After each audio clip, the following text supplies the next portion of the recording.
안녕하세요. 다시 돌아온 영화 분석반의 함리원입니다. 다들 잘 지내셨나요? 오늘은 다을 씨와 함께 분석합니다. 안녕하세요. 양다을입니다. 오늘 분석할 영화는 뭔가요? 오늘 분석할 영화는 2018년에 개봉한 박하영입니다. 개봉 전부터 2017 부산국제영화제, 서울 독립영화제 초청될 정도로 주목을 받은 영화입니다. 많은 주목을 받은 작품인 만큼 기대가 되네요. 그럼 바로 분석 들어가 보겠습니다. 영화 박하영은 이완 감독의 장편영화 데뷔작으로 총 99분의 러닝타임을 가지고 있습니다. 박하영은 이환 감독의 두 번째 단편 영화 집을 장편으로 확대한 작품입니다. 또 영화는 미화도 심파도 없이 있는 그대로를 스크린으로 보여주는 하이퍼 리얼리즘 영화입니다. 하이퍼 리얼리즘이라 굉장히 기대가 되네요. 주인공 박화영은 자신의 집에서 비행 청소년들의 엄마 노릇을 하며 살아가고 있습니다. 하지만 비행 청소년들은 화영을 형식적으로 엄마라고 부를 뿐 화영을 항상 무시하고 이용합니다. 화영과 절친이자 무명 연예인인 미정은 가난하기 때문에 동료 연예인 친구들에게 무시당합니다. 옷이 없다고 촬영을 하지 못하고 저렴한 신발 때문에 SNS에서 수치를 당하기도 하죠. 이런 미정을 화영은 자신을 희생하면서 적극적으로 도와주려고 합니다. 미정을 대신해서 싸워주고 미정의 남자친구인 영재에게 대신 맞아주기도 합니다.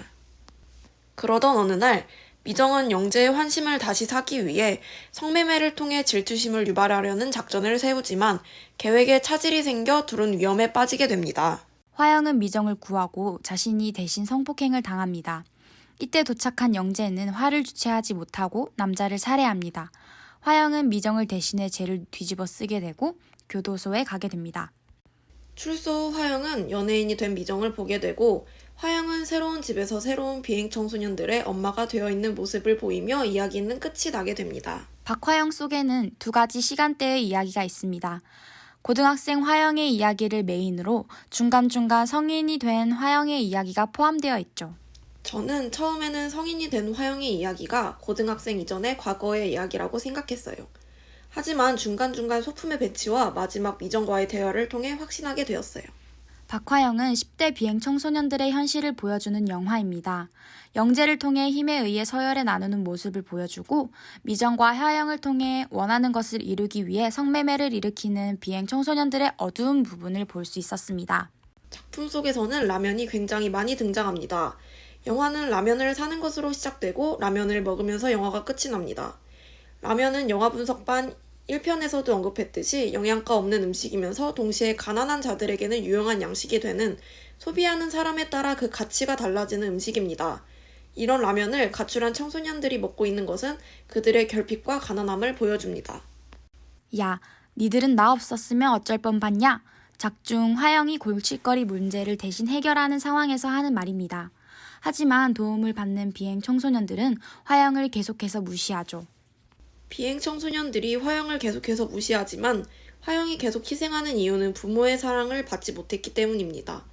화영은 부모의 사랑을 받지 못했고 그로 인해 사랑을 받는 방법도 주는 방법도 몰랐죠.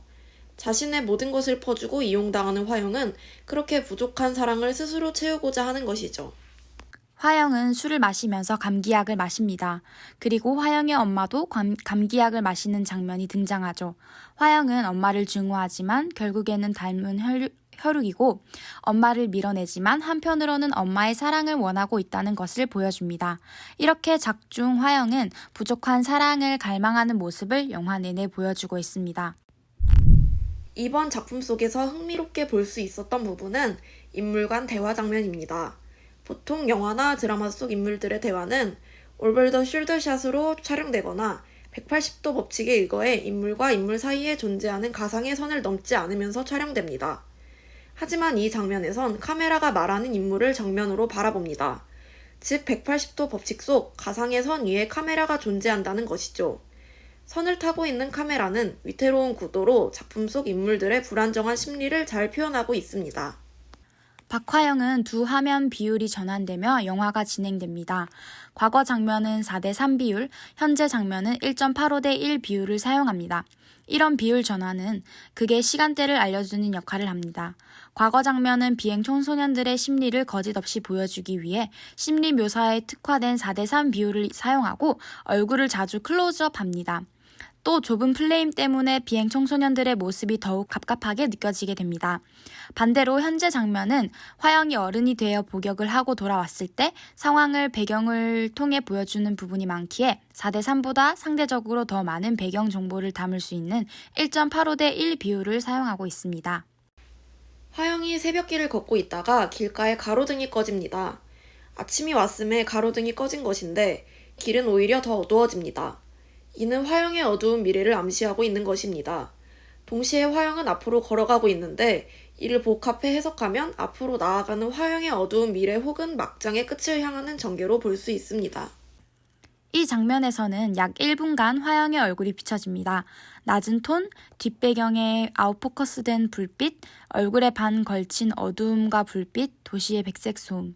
1분이라는 긴 롱테이크 속 단순 화영의 표정 연기뿐만 아니라 플레임 속 요소들도 화영의 심리를 엿볼 수 있는 장면입니다. 얼굴에 반 걸친 빛과 어둠은 성공한 미정에 대한 안도, 화영을 그저 옛날 친구로만 기억하는 미정에 대한 허무함, 대조되는 두 감정을 표현하고 있습니다. 도시의 백색 소음 또한 함께 재생되면서 화영이 느끼는 공허함, 허무함이 더욱 부각되는 장면입니다. 영화는 청소년 화영의 이야기가 진행되다 성인 화영의 이야기가 중간중간 나왔다 사라집니다. 화면비와 인물의 스타일 변화를 통해 구분을 하고 있습니다. 몰입을 깰 수도 있는 편집이지만 개인적으로는 굉장히 흥미로운 편집이었습니다. 이야기에 계속해서 집중하는 와중에 주는 쉬는 시간 같은 느낌으로 여겨졌고 동시에 저 장면이 과거일까 미래일까 유추하는 재미도 있었습니다. 미정을 대신에 맞아주고 희생했음에도 화영은 미정으로부터 버림받습니다. 그리고 새벽길을 걷는 화영. 이때 영화에서 딱 한 번 등장하는 배경음악이 나옵니다. 기타와 피아노로 이루어진 음악인데 반복되는 기타의 멜로디는 불안함을 강화시킵니다. 이 장면에서 여태 쓰이지 않던 배경음악이 사용된 것은 조금 아쉬운 느낌이 들었습니다. 오히려 음악이 없고 정막만이 존재했다면 길을 걸어가는 화영의 뒷모습이 더욱 현실적이고 암울하게 느껴졌을 것 같습니다. 하이퍼 리얼리즘, 현실을 미화하지 않고 그대로 나타낸 작품이었어요. 골목길에서 담배 피고 있는 비행 청소년들을 본 것처럼 더러운 기분을 느낄 수 있지만 이런 점이 박화영의 매력이라고 생각합니다.